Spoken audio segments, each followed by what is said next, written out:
नमस्ते। आज एक बड़ी मजेदार कहानी सुनते हैं। एक ऐसे बिजनेसमैन की जिसने अपने सबसे बड़े दुश्मन को सबक सिखाने के लिए एक ऐसा कमाल का तरीका अपनाया जिसके बारे में कोई सोच भी नहीं सकता।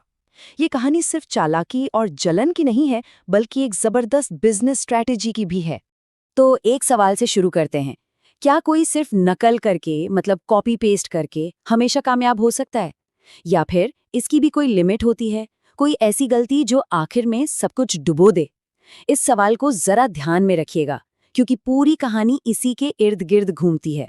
तो चलिए मिलते हैं हमारी कहानी के हीरो हरी से। अब हरी जो है वो एक बहुत मेहनती आदमी है, पर उसकी किस्मत थोड़ी खराब है, या कहूँ उसका एक कॉम्पिटिटर बहुत ही ज्यादा खराब है जो उसकी हर कोशिश पर पानी फेर देता है।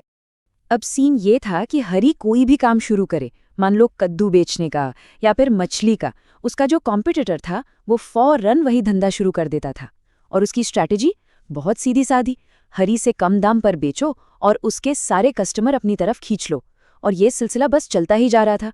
हरी के लिए बहुत फ्रस्ट्रेटिंग था ये सब। इसे एक एग्जाम्पल से समझते हैं। एक बार हरी ने हिल्सा मछली बेचना शुरू किया, 500 रुपए किलो के भाव पर। तो उसके कॉम्पिटिटर ने क्या किया, उसने बिना सोचे समझे अपनी दुकान पर वही मछली 450 रुपए में लगा दी। इसे ही कहते हैं प्राइस वॉर। और नतीजा जाहिर है, सारे ग्राहक टूटकर उसके पास चले गए। हरी बेचारा बस देखता रह गया। अब भाई रोज रोज की इस चिक से हरी तंग आ गया। एक दिन उसने सीधे जाकर अपने कॉम्पिटिटर से बात की। उसने साफ साफ पूछा, भाई आखिर दिक्कत क्या है? मैंने तुम्हारा क्या बिगाड़ा है जो तुम मेरे पीछे ही पड़े हो? और जानते हैं जवाब में क्या मिला? बेइज्जती। भरी मार्केट में सबके सामने उस आदमी ने हरी को पागल बोल दिया। बस ये बात हरी को चुभ गई। उसका सब्र का बांध टूट गया। उसने गुस्से में ऐलान कर दिया कि आज के बाद मैं इस बाजार में धंधा ही नहीं करूंगा। लेकिन जैसा कहते हैं ना, हर रात की सुबह होती है। यहां से कहानी में आता है एक जबरदस्त ट्विस्ट। हरी तो हार मान चुका था, पर उसकी पत्नी के दिमाग में एक कमाल का आइडिया था। तो हरी बेचारा हारा थका घर पहुंचा और अपनी पत्नी को सारी बात बताई। उसकी पत्नी ने बड़े आराम से सब सुना और फिर जो कहा उससे गेम ही पलट गया। उसने कहा, फिक्र मत करो, मेरे पास एक ऐसा आइडिया है जिससे इस कॉम्पिटिटर का परमानेंट इलाज हो जाएगा। तो चलिए देखते हैं कि ये प्लान था क्या। हरी के घर पर अचानक कुछ अजीब अजीब सी चीजें होने लगीं। ऐसी चीजें जिसने आस पड़ोस और खासकर उस कॉम्पिटिटर का ध्यान अपनी ओर खींचा। तो प्लान का पहला स्टेप कुछ बहुत ही अजीब था। सबसे पहले तो हरी ने कुछ मिस्त्रियों को बुलाया और अपनी छत पर एक लंबा चौड़ा बड़ा सा स्ट्रक्चर बनवाना शुरू कर दिया। और फिर एक रात को अंधेरे में हरी चुपके से बहुत सारी बकरियां ले आया और उन्हें उसी छत पर पालने लगा। मतलब किसी को कानो कान खबर नहीं थी कि ये चल क्या रहा है। अब हरी तो बाजार से गायब था, तो उसका कॉम्पिटिटर उसे बेचैनी होने लगी। उसे लगा पक्का हरी कोई नया बड़ा बिजनेस प्लान बना रहा है और बस उसे तो मौके की तलाश थी कि कैसे उसकी नकल की जाए। तो इसी खुराफात में उसने अपनी पत्नी को जासूसी करने के लिए हरी के घर भेज दिया। और यहीं पर हरी की पत्नी ने अपना तुरुप का इक्का चल दिया। जैसे ही कॉम्पिटिटर की पत्नी ने उस स्ट्रक्चर के बारे में पूछा, हरी की पत्नी ने बड़े भोलेपन से कहा, और ये कुछ नहीं, हम लोग तो यहाँ छत पर मछली पाल रहे हैं। 1 मिनट, छत पर मछली? सुनने में ही कितना अजीब है ना?